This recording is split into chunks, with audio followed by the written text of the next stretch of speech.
So thank you also for reminding us all that it's Halloween today, because I want to start with an example of a metaphor. Say, for example, after this lesson, you will say, oh, that was really horrible. Jeanette was really awful. She was a real witch in the class. What would you mean if you were saying I was a witch? Would it be a good thing? Not so much of a good thing, no. What you'd be doing, you'd be saying maybe I was a bit mean, a bit cruel, I was a bit horrible. You'd be transferring ideas from witch to Jeanette. Would you be saying that I was wearing all black? Not really, no. Yeah? Would you say I came to the class on a broomstick? No. Would you say I came with a cat? No. Okay. So that's an interesting thing about metaphor, is that it transfers some things from one thing to another, but not everything. Okay? And that's what I'm going to be talking about a little bit today. I'm going to be looking at the role of figurative language in advertising. Figurative language, it includes metaphor, where we talk about one thing in terms of another, but also other things. And I'm going to be talking about it because it's very, very, very impactful, very persuasive kind of language to use in adverts. It leads to successful adverts. I'm going to be talking about two kinds of adverts. In the first half of the session, I'm going to be talking about static adverts, so pictures that appear in magazines, on billboards, etc. And in the second half, I'm going to be talking about videos, like videos that go viral on the internet. Do you all know this kind of thing? Yeah? Okay. And looking at figurative language in those and what makes them go viral. But just, first of all, we talked about metaphor in language. I'm going to show you some other kinds of metaphor before we begin to look at the adverts. So beginning by what is metaphor? Here we have an example. This is taken from a television program. I don't know if you know this, if any of you have seen it. Yeah, oh, good, yeah. Orange is the New Black. This is a program about this woman here, Piper, who is very middle-class woman, and she gets sent to prison in America, a really horrible, rough prison, and it's about her experience in prison. And her mum comes to visit her and thinks she's going crazy. And she says to me, I'm not going crazy. I'm surrounded by crazy. I am trying to climb Everest in flip-flops. Okay. So here, this is the metaphor. Can you see the metaphor in here? Yeah? Climbing Everest, yes? But not just climbing Everest, but climbing it in flip-flops, in terrible shoes that are not at all appropriate. Okay. This is an interesting example because for two reasons. One is that the metaphor is actually in the verb here. It's about climbing, yeah? Often when we think about metaphor, we think of nouns, like Jeanette is a witch, or Juliet is the sun, or this kind of thing. But here, it's in the verb. Studies have shown that metaphor occurs more often in verbs than in nouns, in fact, in everyday language, which is interesting for everyday creativity.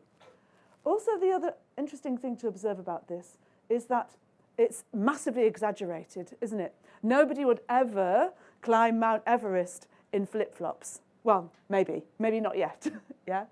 So it includes a kind of figurative language called hyperbole. Are you familiar with the term hyperbole? Yeah? Massive exaggeration, so it's not true. Metaphor often combines with hyperbole in everyday creativity. So that's one thing to show you about metaphor. But metaphor is not just in language, it's also in gesture as well, yeah? And it's in images. So here we have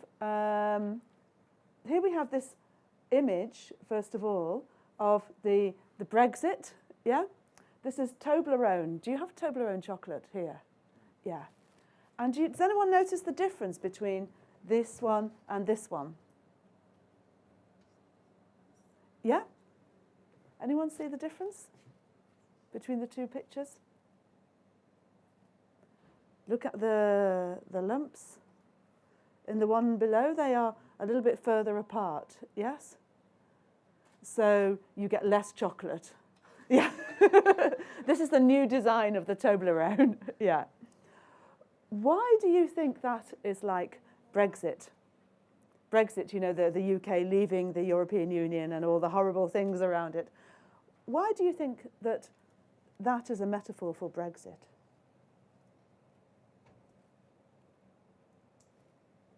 Can anyone see any link there? No? Okay. What about the fact that it's less good? Yeah? Simply less chocolate, less good. Also, they're further apart. So Britain is further apart from Europe. Yeah? You see different things being mapped across. Okay. And then this final one. This is an example of metaphor in gesture. This is an example of somebody talking in a study that I did about his friend who he lived with. And he said, the sort of people who impress me, keep their house tidy and orderly, are actually men. And sort of my best friend who I lived with, I mean, he was so, yeah. So if you describe someone as, is it good or bad? It's not very good, is it? Yeah. Why not? What do you think it means? Yeah, good. Inflexible, unmoving, rigid, yes. Stubborn, maybe, yeah. And that is all expressed in the gesture. He never says it in the words here, only in the gesture. And often when you watch people speaking, the metaphorical thinking, metaphorical ideas, like this, ideas, yeah, they come in the gestures, okay? So I'm going to be looking at metaphor in adverts. It comes a lot in the words, but it also comes in the pictures. So we're going to be looking at the words and the pictures in the adverts. But also it comes in the music as well. There are other ways in which it appears. I'm going to be talking about metaphor, but I'm also going to be talking about a similar thing to metaphor called metonymy. Is anyone in the room familiar with metonymy here? You should be. Okay. Anyone? Okay. So the very simple difference between the two. Whereas with metaphor, you describe something in terms of something that is very unrelated. So hopefully Jeanette and which are unrelated. Yeah, hopefully, okay. With metonymy, you talk about something in terms of something which it's related to. So you talk about the White House to refer to the American government. Yeah? Or they might talk about the date 9/11 to refer to the aeroplanes crashing into the World Trade Center. Or people will refer to Hollywood to refer to the American film industry. Yeah? These are all examples of metonymy. So the White House, and another example of metonymy, the suits began to appear from their conferences or their offices. Who or what do you think are the suits here?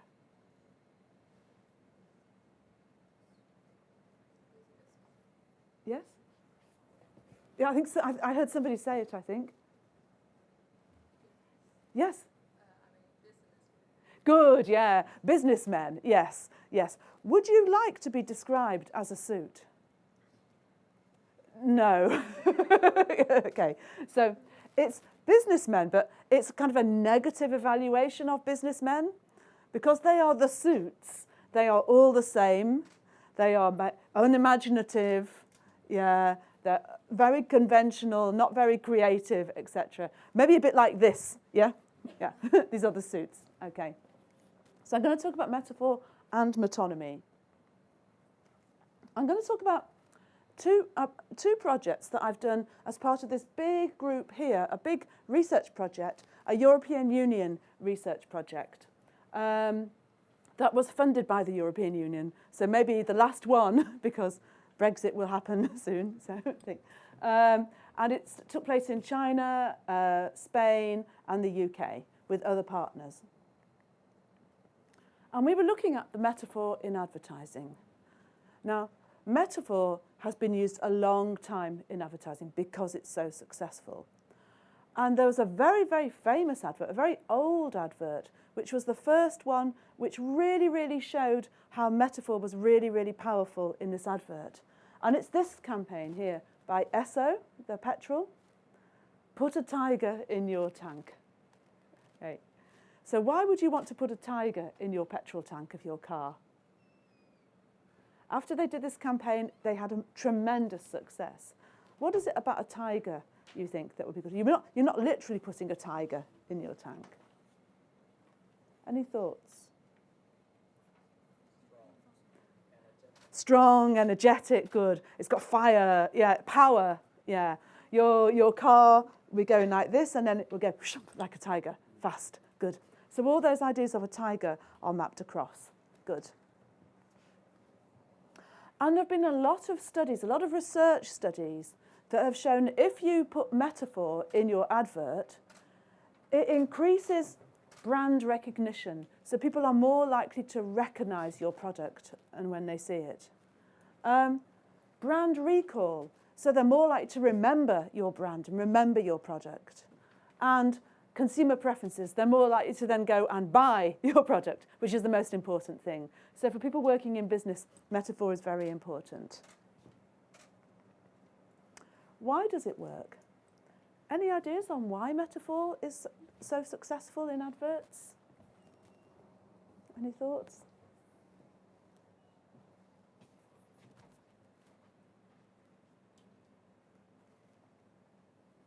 No? Yes? Maybe somebody used a metaphor to make something unfamiliar to something people familiar with. That's brilliant. Excellent. Yes. So people use a metaphor to convey make an unfamiliar idea familiar. Yes. So to put things that people don't know about in a kind of image or an idea which they do know about, so they can access it more easily. Good. Good. And also, metaphor provokes emotion as well. Very often it provokes strong negative or positive emotion. And often a metaphor triggers an image, a mental image. And if you have an image of something, often that can be a positive thing. So it triggers indirect evaluation. So by saying put a tiger in your tank, you're not just saying Esso petrol is brilliant, okay? Esso petrol is brilliant is a boring thing to say, yes? No one's going to remember it. But people will remember the tiger because they made the connections like you did. They made the final link themselves. They thought of a tiger and they think, what does a tiger say about petrol? And so they come up with fast and energetic, etc. A lot of work on persuasion has shown that the way to be most persuasive and to always get your own way is not to say to people, you must think this. That's not successful at all. What you do is you take people 3/4 of the way there, and then they make the final link themselves, yeah? Because then they own the idea. It's their idea. They thought of it, and therefore they are right. And there's a lot of evidence from all sorts of areas where there's negotiation and persuasion showing that that is the way to persuade people to do what you want them to do. In all contexts, very useful to know. So metaphor does that. It suggests something, and then the audience makes the final link. Invites inferencing, so that's what that is. It invites people to work the meaning out for themselves. And also it activates shared knowledge, so it creates a bond. Okay, good. Also, some metaphors trigger actual physical responses in the brain. So there is some work that shows that if people, when you ask someone to grasp a handle, to hold a handle, what's triggered in their brain is the part of the neurological architecture that's involved in making people actually grasp something themselves. And the same is true when it's used metaphorically as well. So if someone has grasped the concept, as in understand the concept, it triggers actual physical response in the brain. And the same with kick a habit or kick a ball. Rough day versus bad day. Rough is a stronger word to use because, again, it triggers sensory motor activation in the brain. And also it activates emotional centres in the brain. There have been interesting studies that have showed if you play people the same expression, the same idea expressed literally and metaphorically, when they hear the metaphorical version, they are more likely to activate a part of the brain called the amygdala, which is responsible for emotion. So metaphor triggers emotion. Okay. Okay, so I'm going to talk about two investigations that we conducted in our project. The first one, as I said, looks at like ordinary static metaphors in pictures, and the second one looks at videos. For the one in pictures, we were looking at two questions. So you can either have very simple uses of metaphor and metonymy, or they can be used in very, very complex combinations. And we were interested in looking at whether it's better to go for simple uses or complex combinations, because a lot of advertisers like to overthink and have very, very, very complex adverts. Is it worth them spending all their money on doing this? And then we're also looking at how do responses to metaphor vary cross-culturally. So how do British, Chinese, and Spanish people respond to the same adverts? Okay, so these are the things that we were looking at. So here's an example of metonymy appearing alone. Okay, can you see what's going on there? What is that?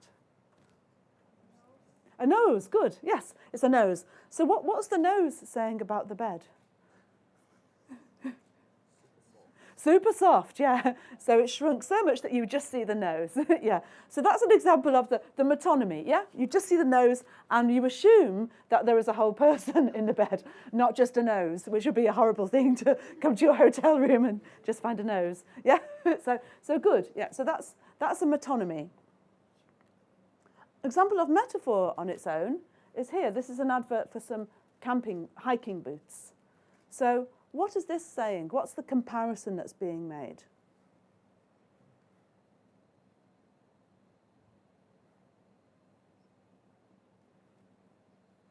Yeah, very simple. Good, as light as a cloud, yes, very good. As light as an air balloon or a cloud, good, going up in the air. Good, very simple. So these are two very simple adverts. Now for some slightly more complex ones in combination. What would you say is going on here? So this is an advert for Audi. And at the bottom, it says Audi sleep detector, wake up, it says. So it says wake up. So very handy kind of car that detects if the driver is going to sleep. so what's this image got in it, do you think?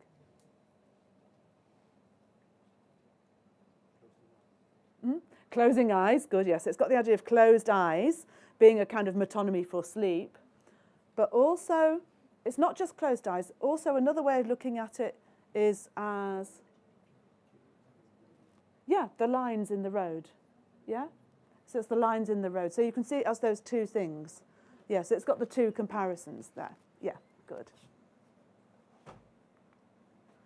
What about this one? This is one that our English participants hated because there are a lot of vegetarians in England and they really didn't like this one. So what's going on here, do you think? It's for ice cream. Yeah?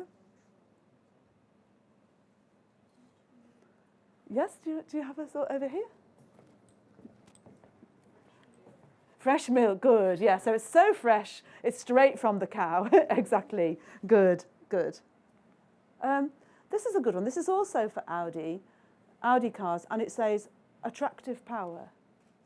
So what is going on with this one, do you think?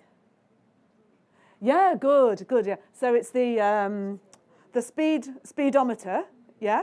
Oh, well, I understood that as being two speedometers, yeah?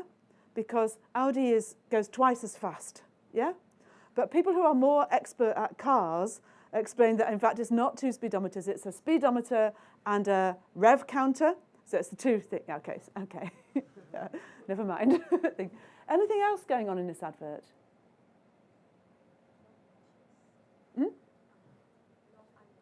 Long eyelashes, yeah. So it's beautiful. The car is a beautiful woman as well. Yes, good. Also, another way of seeing it, for me, there are no speed dials, yeah? And so in Germany, where Audis are from, there is no speed limit on the motorway. So maybe you can go as fast as you like. So that's another thing. So in this advert, there's much more to see than in the other adverts. So it's more complex, yeah? And so we were interested in looking at whether this kind of advert is better to use than just very simple adverts. And so this is what we had. We had 30 advertisements in our study, 90 participants from UK, Spain and China. And we showed them the adverts and we asked them to click a button as soon as they had understood what the advert was for and what it was saying about the product. So we timed their reactions. And then we asked them to say, how much do you appreciate this advert? How much do you like the advert? And how effective do you think the advert is likely to be? And then we interviewed them to say what they thought the advert meant and why it was good, etc., etc. So that was our study. And we compared their responses. We annotated the data in this online tool. I put this here because this is quite a nice piece of software because it's also free. It's free to download. And the owner of the software, you can email him and he answers any difficult technical questions straight away. This helps you. It's like an electronic version of a highlighter pen. You know, like you might have you might have 10 different highlighter pens for different things that you are highlighting. You do this in the tool and you can pull everything out together, the same sorts of things you can highlight. Metonymy, metaphor, hyperbole, etc. And so we were interested in finding, does figurative complexity relate to speed of comprehension? And we found that, yes, it does, significantly so. But our hypothesis was that if the adverts are very simple, people would understand them very quickly. In fact, it was the opposite way round. If the adverts were complex, people understood them much more quickly than if they were simple. So it confirmed the opposite of our hypothesis. Why do you think that is? Why do you think people understand complex adverts more quickly?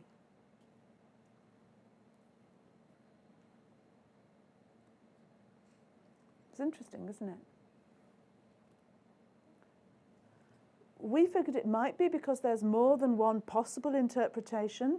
So there's a stronger chance that the interpretation that they are thinking of will come to them. There's more opportunities to find meaning. I don't know. It's a strange finding, but an interesting finding. We also found that they're significantly more likely to like the adverts. Not a strong relationship, but so they found they were significantly more likely to like them. But they weren't perceived to be more effective. This is quite a nice advert here. This is an advert for the World Wildlife Fund. And can you see what's going on here in this advert? So you've got the Chinese characters for the forest, the wood, the tree, and what is the last one? Yeah, no more. Yeah, okay. So people didn't think that these were actually going to be effective, even though they liked them a lot more. So that's summing up the statistical findings. Now looking at what people said, one of the nice things about the software that we used is it can tell you whether people are significantly more likely to provide a particular interview response than other people, which is quite nice. It's a way of dealing with qualitative data. This is the tool that we used again. Another thing it can tell you is how positively people react to the adverts. This is quite interesting.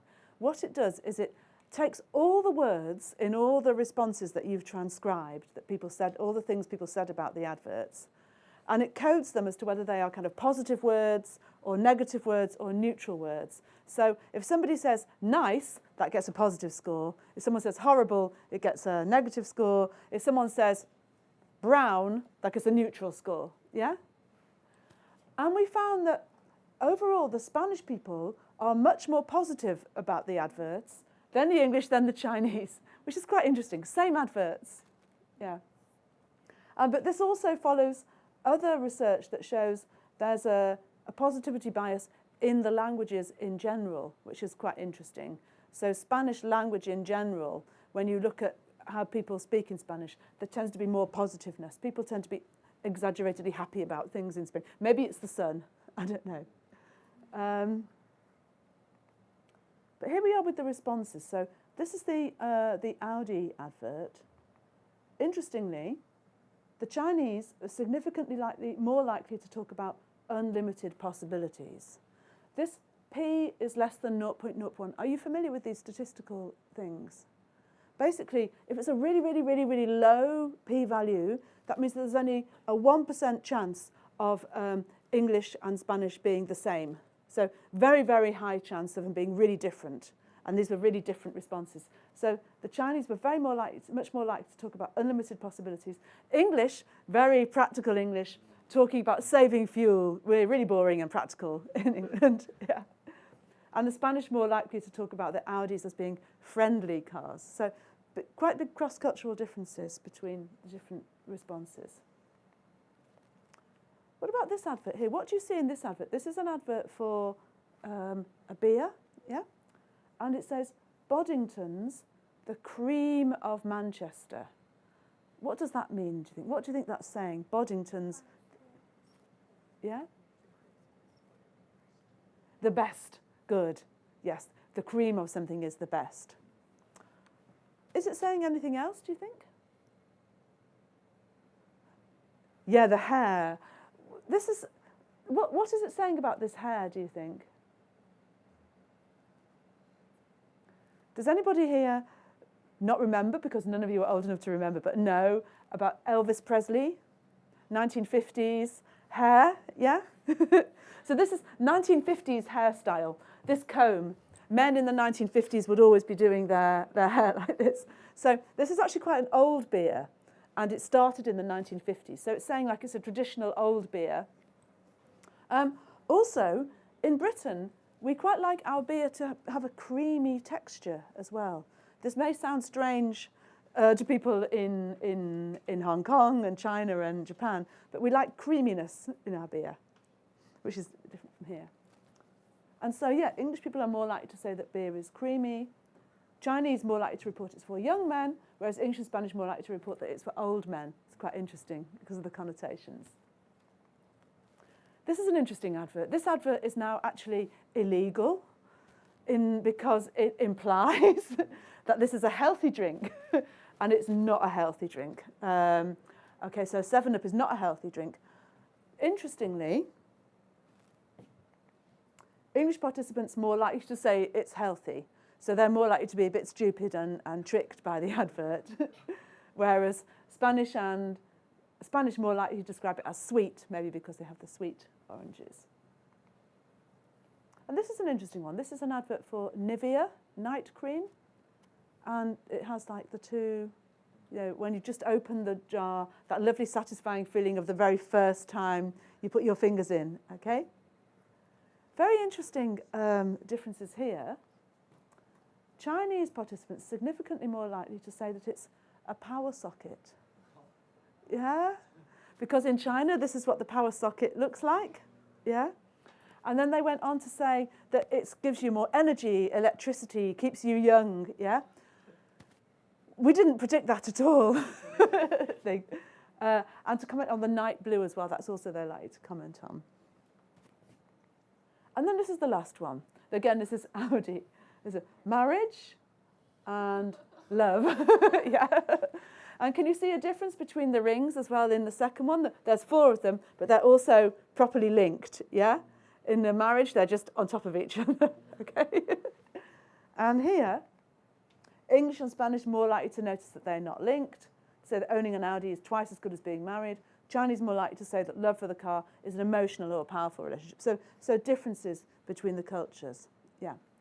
So overall with this, we found that there are differences in terms of the types of interpretations that people offered, and also differences in terms of the levels of appreciation, but the overall complexity was a good thing, and simplicity was maybe not to be used. Okay. So that was our first study, and these are just some of the references, but I'll leave the slides with Danny in case you want to have any of these slides. Before I go on to talk about the viral videos, does anyone have any questions or any comments about any of this? Or anything that you're not sure about?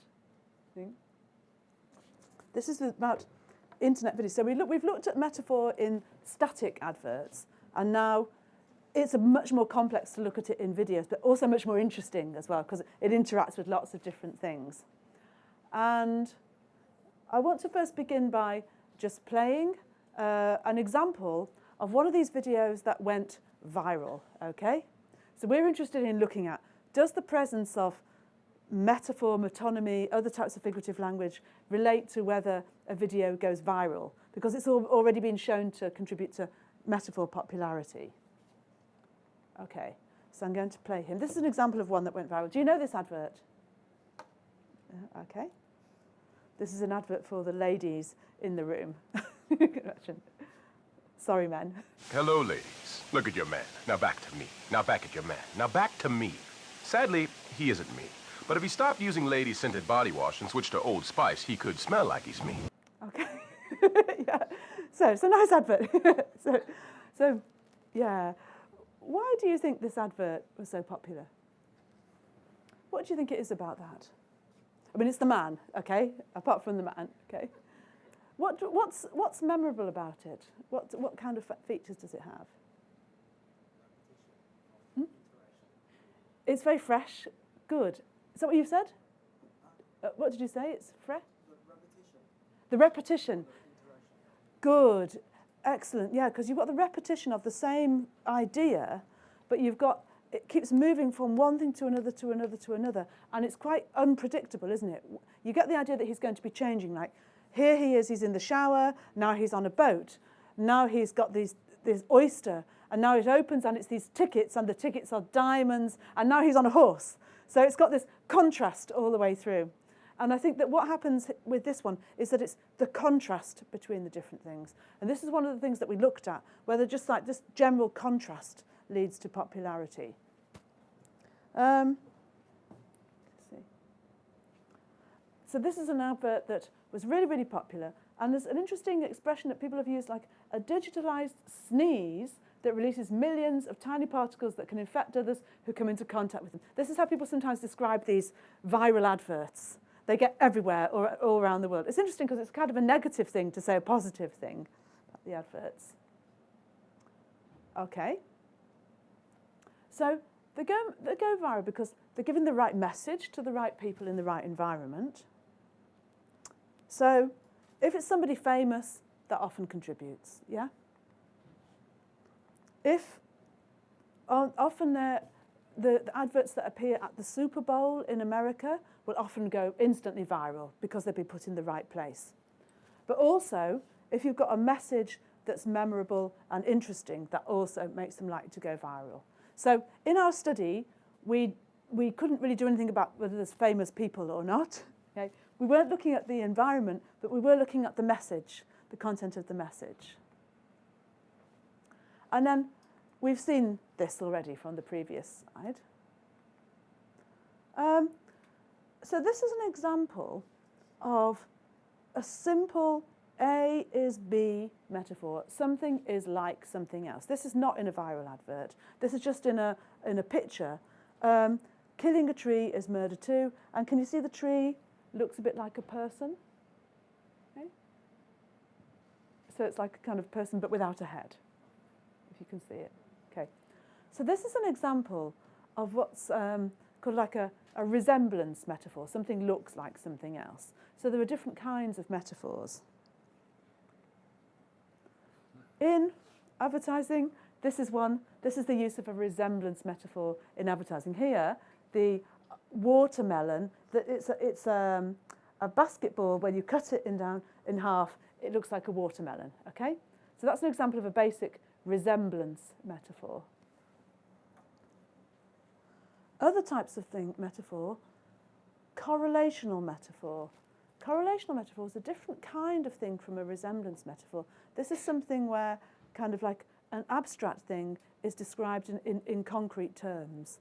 And in this advert, I'm not going to show you this advert, but this is one where it has lots and lots of women walking along. So the idea that like life is a journey and they're walking through their lives, and they suddenly see these two doors and they decide whether they're going to walk through the beautiful door or the average door. And then they're interviewed about which door they walked through and why. And it's an advert for Dove cosmetics. And of course, most people walk through the average door, and then after a bit of conversation, they're persuaded to walk through the beautiful door. So this is the idea of like moving forward in life. There's also examples of metonymy in some of the viral videos. This is an advert for Air New Zealand, an unexpected briefing. And it's actually, they use this on their flights when they give the briefing about, you know, put on your life jackets, etc. Can you see what's going on here? Who are these characters? Some of them are a bit hard to spot, but they are actually people from Lord of the Rings, yeah? And so they're on their journey, they're on their quest to New Zealand. And so there is all the people are in there, like, you know, Frodo and Gandalf and everybody, and elves and things. And so this is a kind of mixture of metonymy and metaphor. But the metonymy is that the characters from from Lord of the Rings are used to gain access to the Lord of the Rings. And then there's irony. Are you familiar with irony in your classes? Have you looked at irony a little bit? Yeah. Okay. Well, we looked at different kind of irony is largely when you get something like a bit unexpected happening, and it kind of there's a link between what happens and what you expect that makes a meaning. This is a particular kind of irony called dramatic irony, and here in dramatic irony, the viewer is aware of something that the people in the advert are not aware of. So in this particular one, it's quite a cruel advert. People are getting in a lift, so this is a lift, and on the floor of the lift, it looks like it's a glass floor, yeah? But in fact, it's not a glass floor. It's a video on the floor, and it's a video of the floor exploding and giving way and a great big black hole. So people get in the lift, and they think that the floor has disappeared and that they're going to fall down the lift shaft. And then it films the people, they are standing in the lift, they're just drinking their coffee, and then suddenly they go, ah! It's quite a good, it's a good thing. So this is dramatic irony, and often there's a lot of humour in dramatic irony. And then unmarked contrast, that's a bit like the Old Spice man. So contrast, things happen all the time. This is an advert for LG, where it's people are doing kind of like acrobatics, like street running, we call it in English. I don't know if you call it that in Hong Kong as well.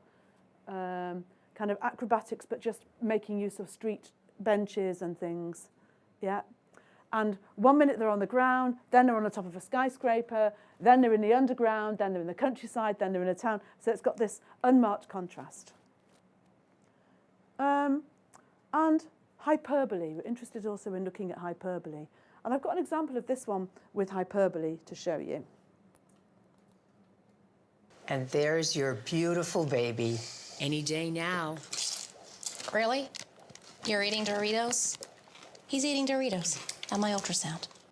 So there, the hyperbole is at the end, like the baby flies out of the womb. But also in the advert, you've got other things going on as well. You've got like you've got metaphor in that the Doritos is like a ball, yeah? Because they've got resemblance metaphor.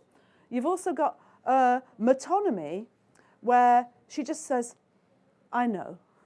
And that means, I understand that you have this terrible time with your husband, etc. Like all of that is expressed in this one thing, I know, yeah? So it's kind of shorthand. And hyperbole. And irony as well. He's eating Doritos in the ultrasound. You don't normally do that. So this one has got a combination of different types of figurative language. And we were interested in looking at, is there a relationship between the amount of figurative language in these videos and their success? Is there a relationship between the density, so the number of different types of figurative language? So this one has lots of different types of figurative language and their success. And is there a relationship between where that figurative language is and their success? So we hypothesised that if it appears at the beginning or at the end, it would be very particularly strong rather than in the middle, because there are studies in psychology that show if something is at the end, people remember it more. Okay? So that's what we were looking at. So these are our research questions of what we looked at. Okay. And we measured success by looking at the number of views, taking account of when the thing first went online. And looking at coverage, first of all. So here, this is one that had a lot of views, so this versus one that had fewer views. So we looked at, we put in the number of views that the adverts had had. For coverage, this is a thing that we coded in a piece of software called NVivo, which is for qualitative data analysis. And if you look here, this is the whole length of the advert. And so here, for example, we had irony was taking place all the way up to here. Or, for example, metonymy was taking place here. And so here, for the irony, this type of irony, 76% coverage. Okay, that's how we measured it. For density, we just looked at the number of different types of figurative operation or figurative language occurring at the same time. So here, you can see we've got a particularly dense part of the advert.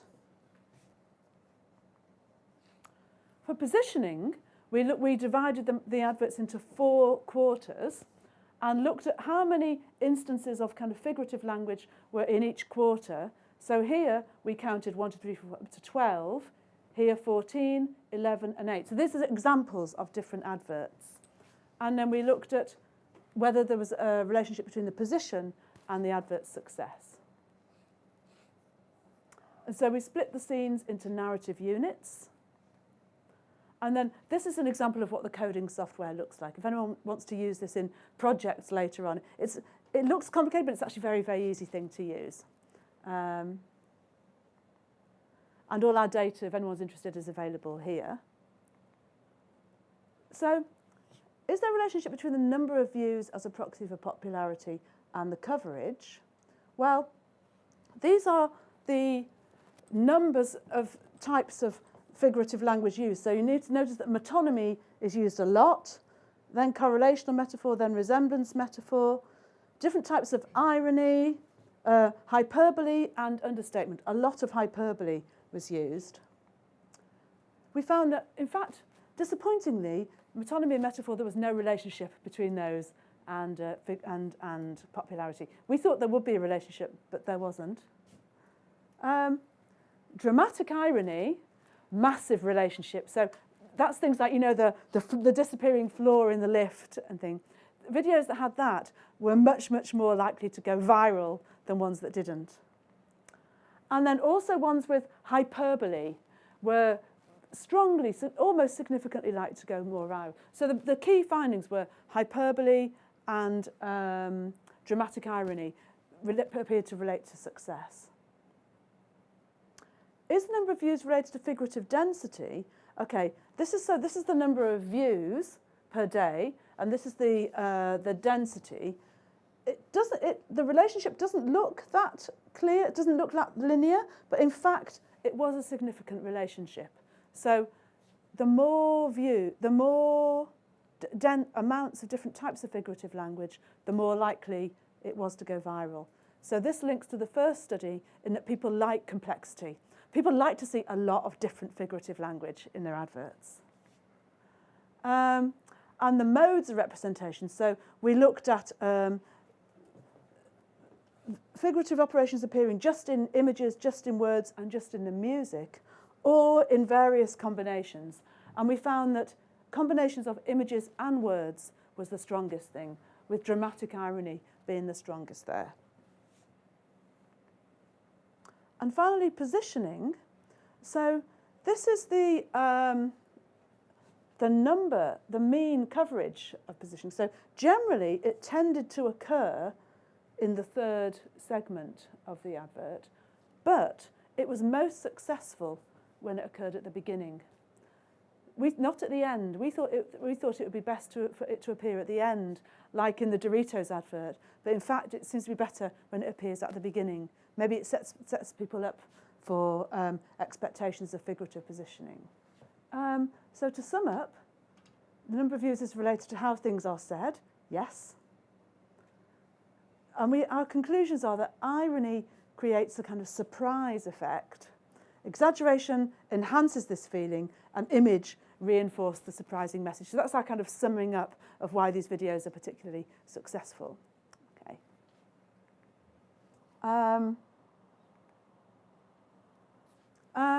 In terms of the amount of figurative language, yes, it was related, but not particularly throughout the advert, just at particular points. And our conclusion from this was there's this idea of this optimal amount of innovation. I don't know, when you talk about figurative language and also figurative ideas in general, you can have very sort of boring, very literal things, or you can have things that are too figurative and kind of impossible to understand and difficult to understand. And we think that what's important is it's kind of somewhere in the middle. So it's kind of creative but accessible. So it links to what you know. So here, like the brain is in the light bulb, so you've got the link. And that seems to be the best. Is it related to where the figurative operations are?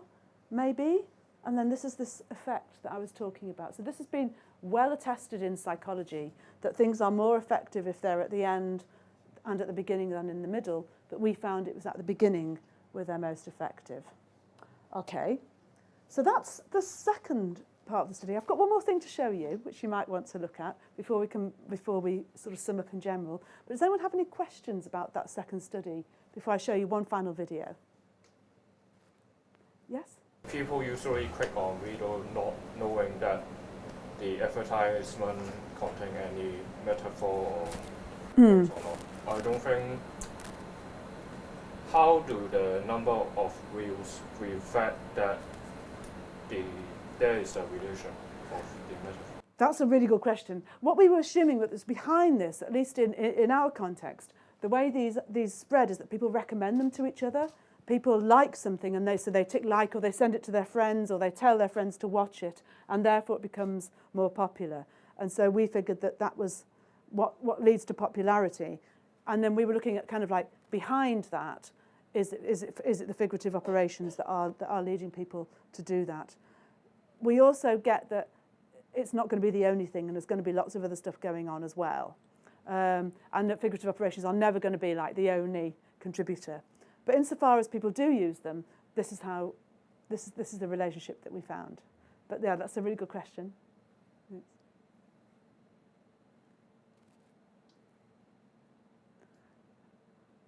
Okay, if you've got no more questions, I'll show you one video.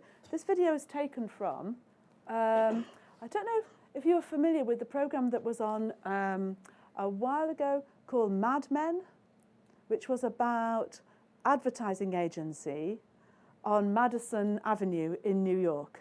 It was very, very popular, very, very good program. And it was about an advertising agency in the 1960s. And in this program, they are often making pitches. So a pitch is where you have a new idea for an advertising campaign and you try and sell it to the company to make the company want to use your campaign. So advertising agencies make pitches to companies. And in this extract that I'm going to show you, which is really, really full of metaphor in a really interesting way, one of the main people from the advertising agency, Don Draper, so the main character in the program, is going to make a pitch. And he's making a pitch for a very old-fashioned thing. I don't think these things even exist anymore. It's when you took photos, it used to be the case that the photo would be processed onto a small, like, square disc, and you put the disc in a machine and it would be projected onto the wall, yeah? Like a slide projector, it's called. And he's making a pitch for a type of slide projector where all the discs are in a circle and the circle goes round so that you can show your slides one after another. And it's called the carousel, as in like a kind of children's playground thing. It goes round and round and round. And in order to understand the context of this scene, it's important to know that Don Draper is recently divorced and his wife has left him and taken the children, and he is bereft. He's really sad. He's got no wife, no children, etc. So that also fills in a bit of the context.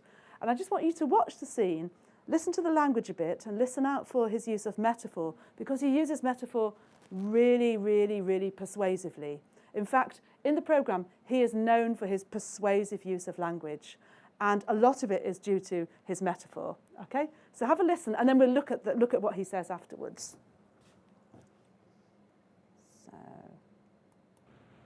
well, technology is a glittering lure, but there's the rare occasion when the public can be engaged on a level beyond flash.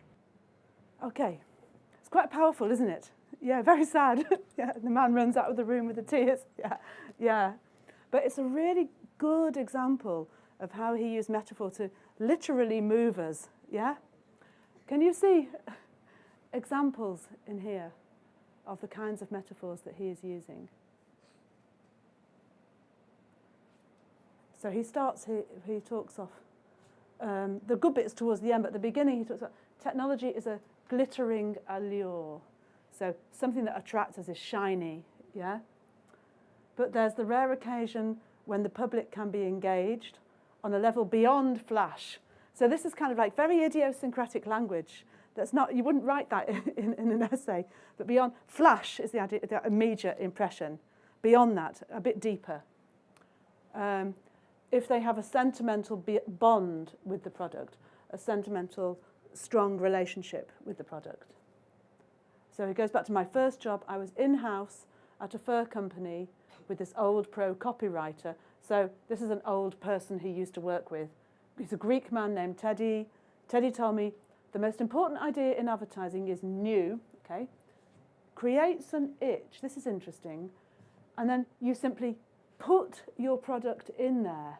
So it's kind of like almost getting this as a metaphor. You put your product in there as a kind of calamine lotion. Do you have the calamine lotion here?